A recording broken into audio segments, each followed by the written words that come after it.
Beauty with brains का perfect example है ये i7 ट्रायो, जो कि ब्लैक बेयर ब्रांड आपके लिए लेकर आया है। 2 अलग अलग कलर्स में अवेलेबल है, जिसमें से एक रोज गोल्ड है और गोल्ड है। गोल्ड तो फिलहाल मैंने पकड़ लिया क्योंकि मुझे देखने में जितना खूबसूरत लग रहा है उतना ही कमाल का ये फोन यूज करने में भी है।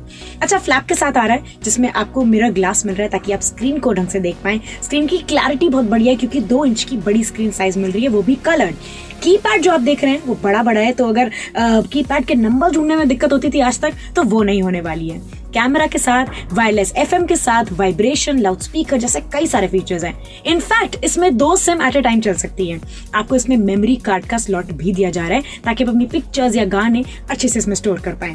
एक टॉर्च दी गई है जो कि काफी स्ट्रॉन्ग है, साइड बटन से जिससे ऑपरेट कर सकते हैं। बहुत खूबसूरत कलर है। कैमरा मुझे इसका बहुत अच्छा लगा है, जिसमें मैंने ढेर सारी पिक्चर्स क्लिक करी हुई है।